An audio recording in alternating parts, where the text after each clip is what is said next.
technology and science, these types of careers are really a way to get ahead, get an advantage, help your kid understand what the world is like, how it operates.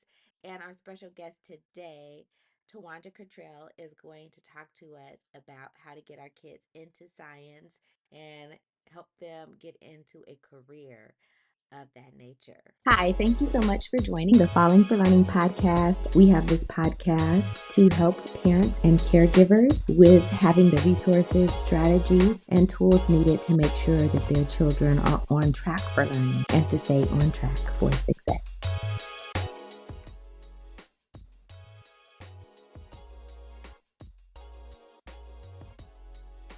Welcome to Wanda Cottrell. Tell us about your background.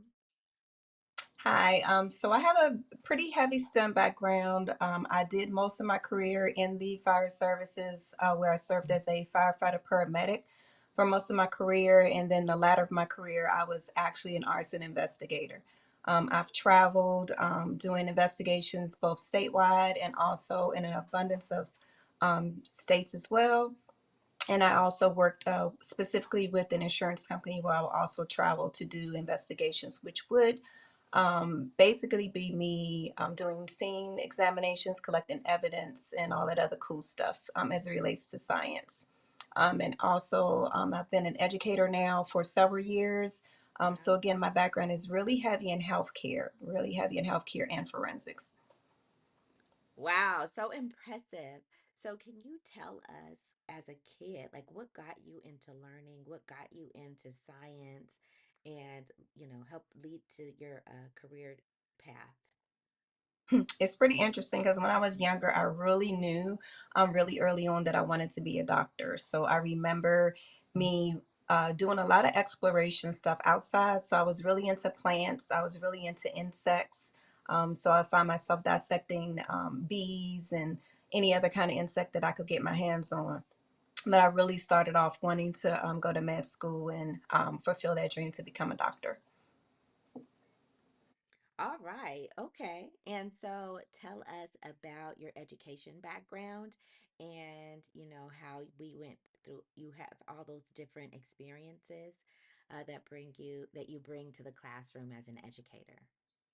Well, I think that I want to start by saying that it's really, how can I say, it's not practical the way that I did my track record. And I always looked at life a little differently, probably than what most do. So when I started, in the education field, meaning, me being academically inclined, I always kind of gravitated towards science. So science was always my strong suit.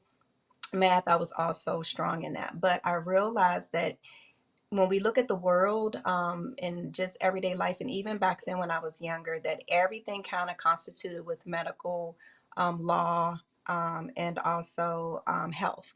So, with that being said, when I entered into the career services, I knew the importance of not just shoring myself up for the real life applications of the work that I was involved in, but I thought it was also critical for me to make sure that I tightened up all ends in all aspects of law, medical, and also health, because Okay. we know that the world was going to continue to evolve. So that's the Yes. track that I kind of took. Hmm.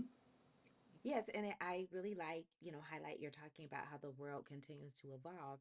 There's so many technological advances right now, and I know some parents are concerned about that, or, there's lots of issues going on.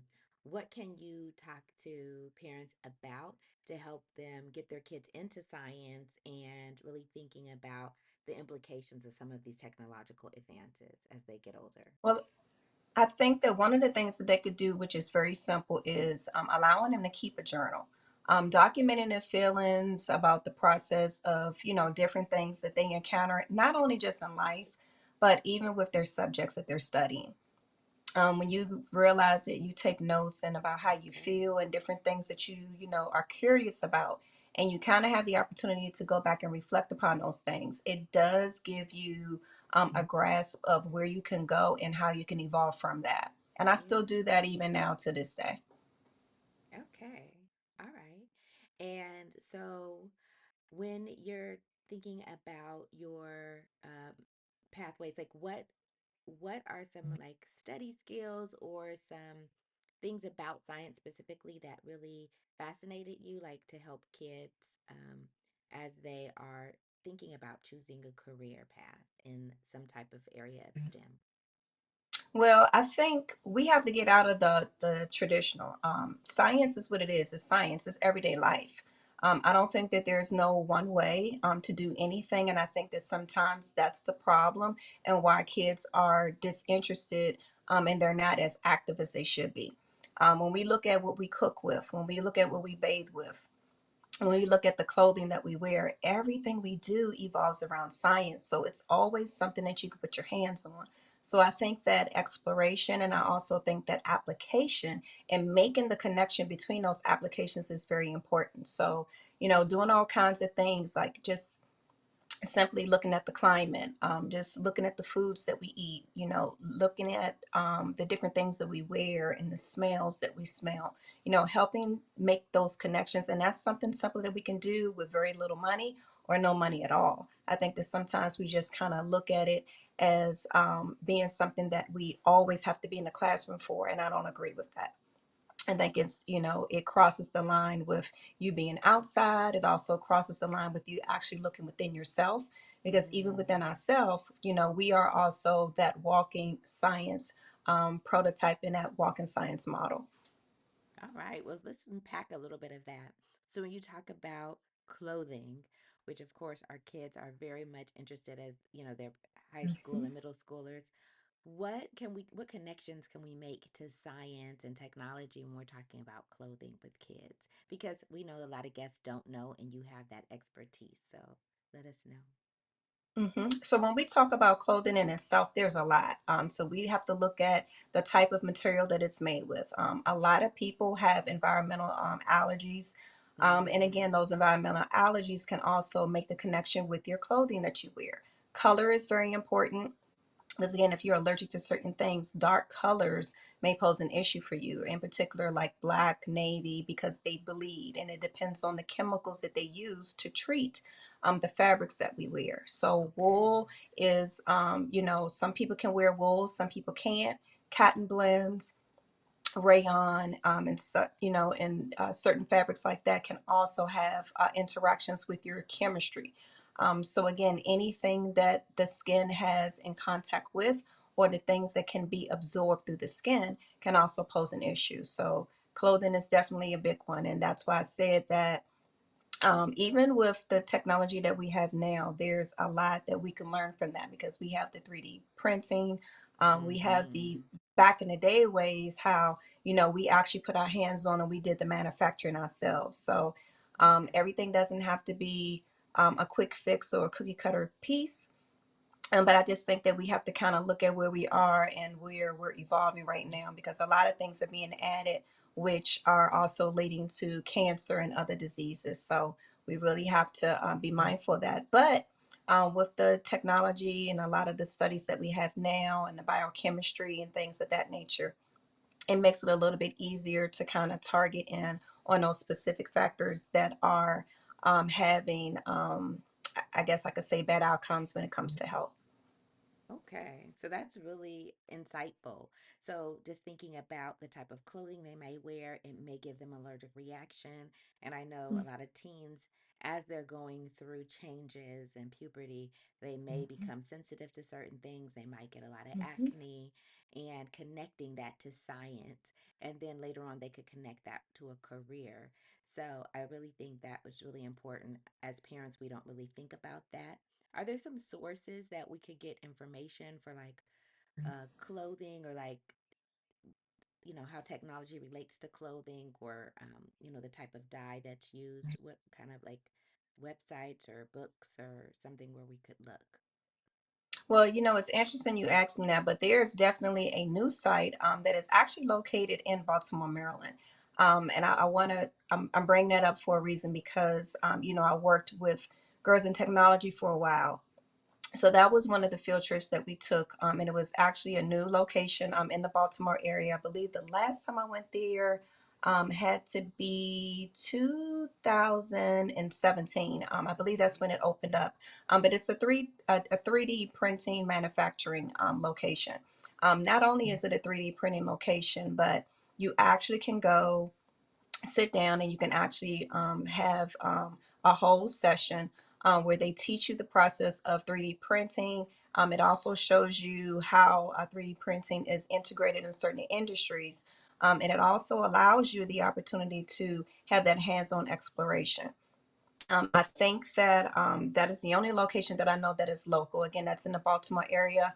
I cannot remember the name of it right now from the top of my head, but that is also a good source. My thing that I want to just make sure that I emphasize with everybody in this segment is that we have to get out of the norm of the conventional way because science is not conventional anymore. So take advantage of, like I said, of some of these different opportunities, like some of these small businesses that do offer, you to be able to go in and take a look and actually put your hands on certain things because I think it's important. The Natural Science Museum is another good source. Anywhere that you have where there's history, and when you also have an opportunity to actually sit down with a researcher, please take that opportunity to do that. I think that it's not enough time that we're always given to be able to visit outside of the classroom. And I think more of that needs to be a little bit more practical, especially since we see that science is evolving so rapidly, especially where technology is involved. So we really need to switch things up and get around the technology because the technology piece is where we really need to start leaping towards. Okay, I really want to highlight. We will need to talk more about like what a 3D printer is, but I really want to Mhm. highlight how we're talking about finding local science museums. In the Los Angeles area, we have a California Science Center, which is very Mhm. interactive. So every local area is going to have something close by where you can really interact. Even when we think about like those like marine life museums, Mhm. So there's different museums, the Natural Science Center you said? Which one did Yes. you? Yes, okay. Yeah, the Natural Science Museum. The Smithsonian also offers programs all across the globe. So Yes. also looking into the Smithsonian program, and they will also direct you. The National Park System is also another great resource because again, everybody has a park everywhere. Yes. And they also host a lot of different programs, and they also have researchers and also scientists who come in from all over the world. So they do offer a variety of different aspects of Yeah. hands-on practical skills. Another good source that I want to also drop here is going to be STEM for Her, and that's another program that I'm very familiar with. Again, that was also connected with Girls in Technology and also um, what is it called? Black Girls Code is another one. So there are different organizations, and those are just a few that I'm familiar with firsthand, and that's why I'm mentioning them. That I know for a fact that, and even if it says that it's just primarily girls or whatever, listen, just do your research and connect with those different organizations that I've talked about because they also have other programs that's also interconnected with them. So it's important to, just make sure you know, just explore it. Okay. So hold that thought. We're going to have a sponsor really quickly, and we're going to get more information, more gems about how to get our Mhm. kids into science. 75% of children don't know how to write well. Add that to the fact that so many people out there are trying to silence the voices of those who have been oppressed and trying to prevent them from telling their story. Who's going to tell your story? If your child doesn't know how to write well, I have 2 books to address this issue: The Rewrite Method and The Rewrite Method Workbook, written to make sure that parents know what to do, that educators know what to do to get their children to write better, and just not write better, but love to write. Make sure that your next generation could tell their story and they won't be silenced. Go to fallingforlearning.com today to purchase your set. So let's let's get back into it. So, some parents, again, don't know what a 3D printer is. So, could you take a moment to tell us about what a 3D printer is for those people who may not know? Yeah, so 3D printers basically is like an industrial printer. They can be small where they're portable, and then they also have large ones as well, where basically it takes an image. It's able to analyze that image and it's able to actually produce whatever it is that you're trying to reproduce in a product that is more sustainable for the earth. So again, when you start talking about making advancements in regards to practically anything, because now they can also do organs of implants, they can do clothing, they can do all different types of things. So again, it's an integrated system that works with many different factors, but they're able to basically cut into a lot of different aspects. When we talk about safety, we talk about clothing, and we talk about all different industries across the board, and it's still evolving. Okay. Well, thank you. And when Hmm. you're talking about the different programs, I just want to highlight, you've had so much experience. You've been an educator, you worked in law enforcement, you have, worked with emergency medicine and medicine in general. And then you also had your program, the girls. Tell us about the name of the program that you were working with the kids. Uh-huh, Girls in Technology. Yes, I actually served as one of the executive leadership team members there.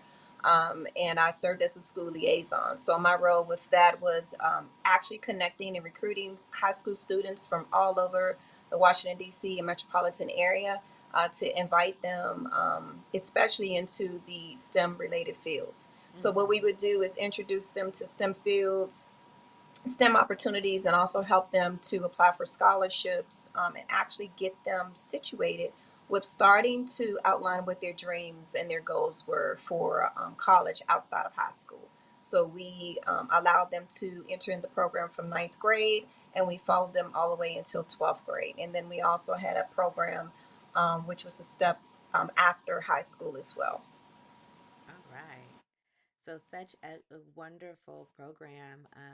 And that is something, we serve this podcast, of course, serves parents that do homeschooling and parents who are all up in their children's educational experience. And sometimes getting an outside organization or a after school program or something to get your child involved in will help give them that hook that they need to really find their passion, find something they're interested in, and it could be a science or technology career. And this is one, pathway that can get them into knowing about it and getting interested in it.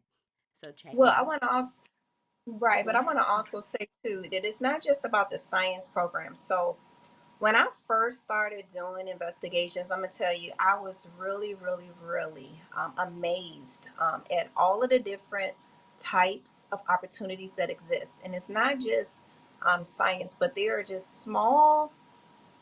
How can I say? There are small things that we can do, but there are also other careers that we wouldn't even think of that have a big opportunity for you to evolve in.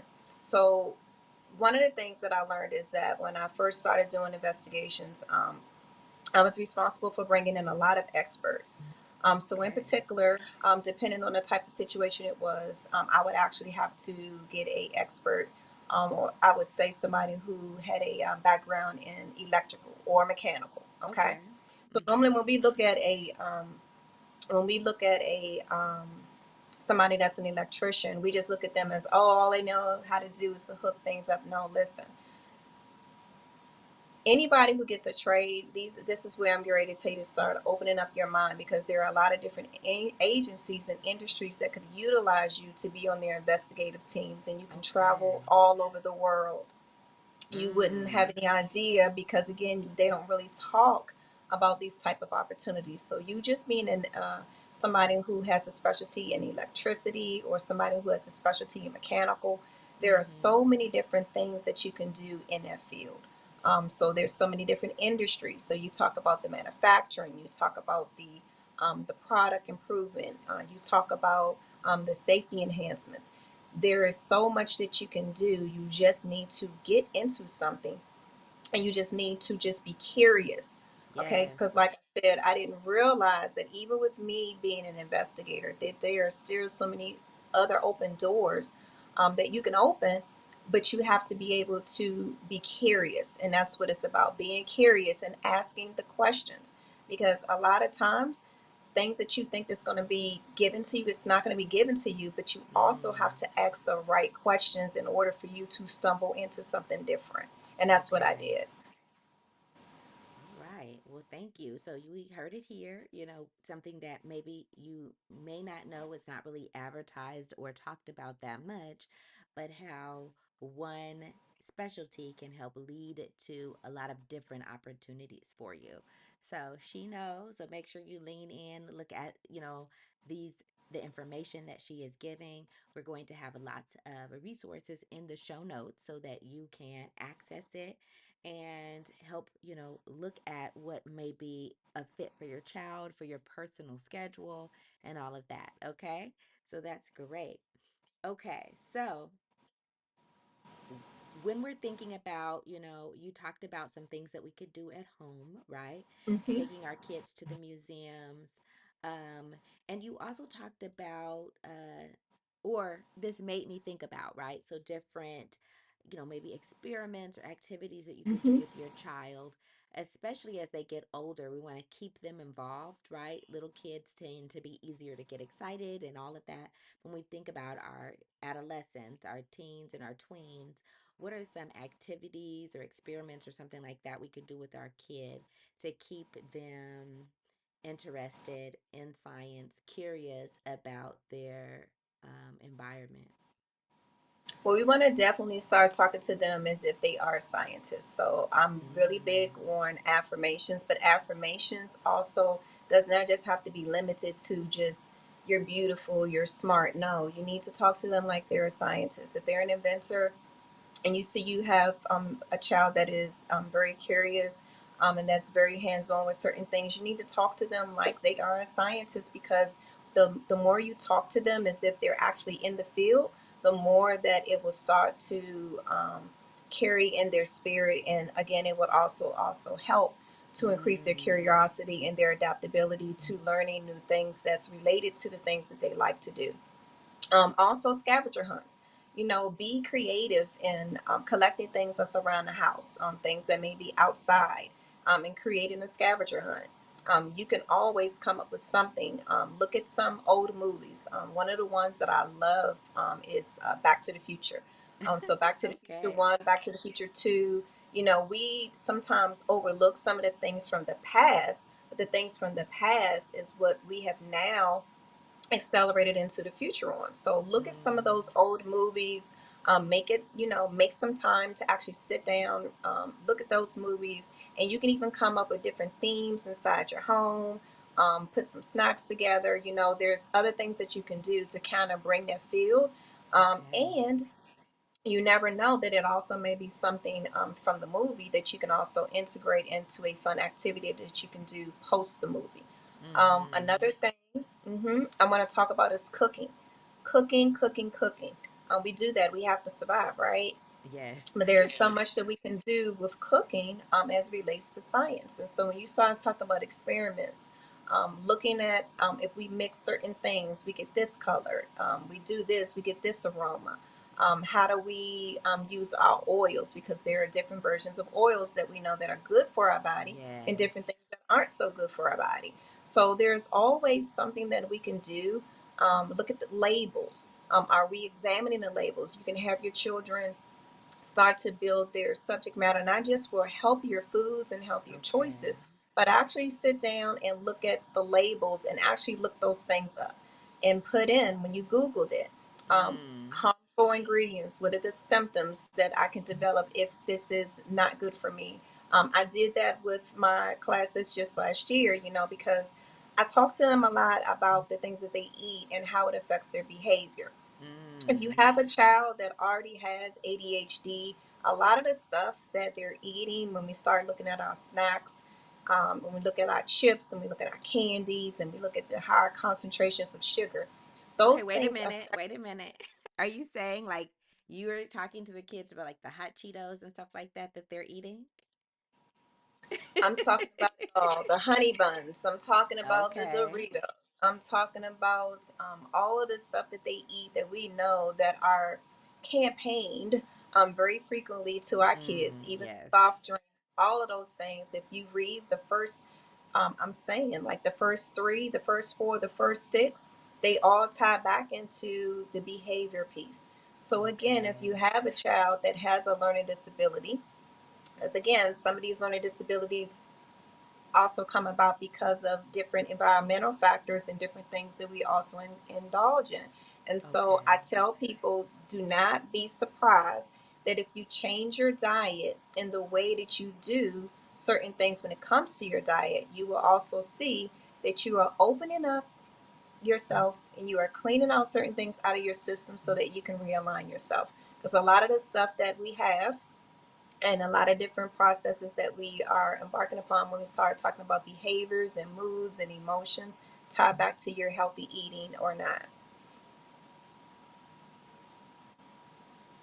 Okay, so I that is such insightful things, and some of our kids are very vain, so that does definitely align to them, right? Like if they see the food is not good for them and how problematic it is for them, that's really important. Okay, good. And what were the reactions of your kids? Did you see them changing? The students changing their habits with eating because of some of the things that you've taught them to look for? Well, some of them yes, and some of them no. They would Some of them would. I'm going to say yes. Some of them would, because I was real big on letting them know that they needed to have more water, put into them system, and especially when we were getting ready for standardized tests, that they needed to do at least a 2 to 3 day detox. So whatever it is that they were doing on a regular basis, all I asked them to do is to give themselves at least 2 to 3 days where they did not eat a lot of high concentrated sugar. They drank more water within those 3 days so that they could help Okay. to detox themselves because they would see that they would sleep better. They would also see that their focus would be a lot better. And some of them actually did it, and some of them actually saw the difference. And so Wow. the ones who were able to do it for the 3 days, I rest assure you, by that fourth day or that weekend, they made sure, Miss T, I had my candy, and they went on a binge, so to speak. But there were some who kind of realigned themselves and, readjusted. And one of the other things too that I also talked to them about as well, and I kind of forgot to say that is cosmetics, as we know that we're now in a time where all of us, adults and also our kids, are starting to be a little bit more in tune with their body, the body image, the body shaming, and different things that comes with that. But then also because of our hormones. So looking at the cosmetics that you put on your bodies, actually doing research to see the ingredients that are in certain things that we wear, like our deodorants, our detergents, even our lotions, and different things that we put on soap that we put on our body. Again, everything is not always a good fit for everybody. So please make sure, again, that these are also activities that we can all practice in, Yes. and looking up labels and, just doing research. Research is never ending. So that's another activity that we can do. And, making good use of that dictionary. People are scared to use a dictionary. Everything is technology based, but the labels are there for a reason. So we just need to kind of bring back some of the old stuff and actually take the time to sit down, and enhance our vocabulary, and then also enhance our knowledge by just the labels itself. Yeah, I mean, I just want to highlight like, reading those labels, of course, goes and then researching what's in it. It involves so many different skills, right? The reading skills, The math. the writing, the math, and something that, my daughter, when she was in kindergarten, even her was kindergarten, second grade, I don't remember, third grade maybe, They were Mhm. telling her to look at labels of food, and they were saying that first ingredient is the ingredient that has the most in it. And of course, when you see that food with sugar is number one, or something that has, that's a synonym for sugar, right? Which a lot of stuff is sucralose, fructose, all this kind of stuff. It's like, oh, this is just mostly sugar. And, it just really helps you to open up your eyes into like what you're eating, what you're putting into your body, into your system. Where, Mhm. some people just don't know, even though it might be like a fruit soda. Like some kids don't know, like fruit soda may have zero fruit in it. Yeah, Fruit drink is that's not the true. same as juice or whatever. So just really opening up their eyes to that. And if if you have kids or if you don't have kids, it's a best practice for all of us to look at what we're putting on our body, what we're putting in our body. But it will definitely help kids and shape what they're doing as they get older and make informed decisions, right? So Yes. I love And then that. also, when I talked about the scavenger hunt, the scavenger hunts are fun. I mean, there's so many different places that you can go, that are free. Another thing is to also just look at some of the other things and different professions outside of just the norm of being a doctor, and I want to look at some of these other industries, because it's important to allow our kids to have some exposure to different, different professions, because again, you never know what that could do to shape them. So when we start looking at some of the manufacturing places, I love to get out to like farmer markets. So Mm, any type of um, activities that may be related to farming, let them go. You go, because you'd be surprised, because there may also actually be somebody there who actually makes and manufactures, different arts and crafts, but then also clothing that you can wear, and then you can actually get a chance to speak with that person. So again, like I said, it's the simple things that sometimes we overlook, but they also lead to other pathways of a career, but it also leads to a different pathway of creativity, because again, everybody's not going to be a good fit to go into the career world. We do have to accept that, but I yes. think it's also important that we nurture the creativity, because through creativity you also create other opportunities for yourself, which also leads to what? Financial what? Stability. So again, I think we kind of need to look at that, because science is not a one all end all. And creating a escape room, a science escape room. So that's Mm, something different. We hear about escape rooms all day long, but how can you make that into a fun activity where you can create your own escape room, whether it be at home or you can create something on the outside as well. wonderful. I just want to thank you so much for bringing this knowledge and this new viewpoint to us about science and technology careers that we didn't really know about, right? A lot of us, I'm learning a lot. And so, as we are wrapping up, are there any, like, final takeaways that you want to tell your parents, resources available, and, before we, send everyone off? Yes, I just want to just also challenge our parents to just do something different that you're not used to doing. I think just from perspective, and I have to be honest, because it's different, because I'm actually in the middle and I see a lot. And a lot of times we don't talk about what that middle looks like. It's not always pleasant. But I want to say that I want to just challenge our parents to get back into the classroom as well. It's important for you to be in the classroom, because you being part of that learning experience, you are also an anchor for your child. You create the experience, and then you also create the thrive for them, because a lot of our students sometimes are also discouraged, because maybe they may have heard how your experience may have been in the past, and then that filters into that child's thought process when it comes to them and their learning. So I'm going to challenge my parents to get back into the classroom. You go out and get yourself into a class where you're getting yourself revamped with science and the different things that are happening right now into science. Get yourself back Mm, into the classroom where you're also being a part of that learning experience, where you actually can see how the learning process is going, on what your children are learning, because it's different when you're standing outside of the classroom than you yes. actually being a part of the learning experience. And I'm not Mm-hmm. saying this to be mean. I'm just saying that education is changing. So what isn't working is the old tactics. We now have to start being more engaged and we have to start being more involved. The more involved you are, it helps to motivate, it helps to add to the thrive, and it also helps to cultivate. And it also helps Yes, to be yes. support, because the more knowledge that you have as a parent, it also helps your child when they are having some difficulties, because critical thinking is one of those pieces that we are starting to slowly lose the battle on. You know, we need our kids to Mm, think, we need them to be able to put pieces together. yes. Everything in life evolves around science, there's a methodology up with that. So get back into the classroom, parents, get back into the classroom. All right. So you heard it here.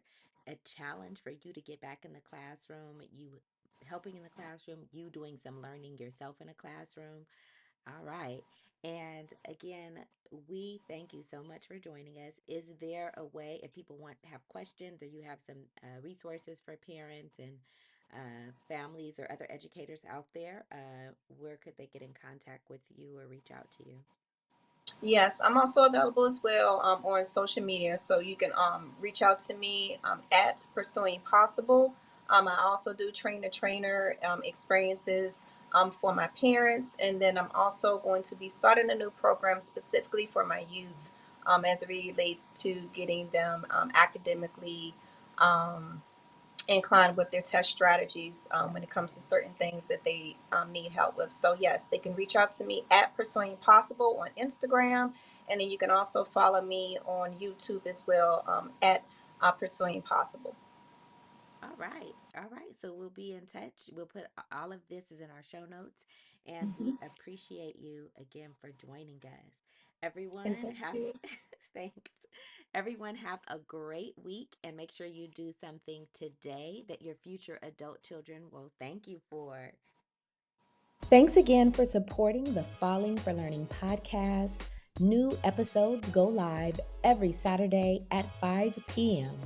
You can watch us on youtube.com at Falling for Learning or listen on all major podcast platforms such as Apple, Google, Audible, Spotify, and much more.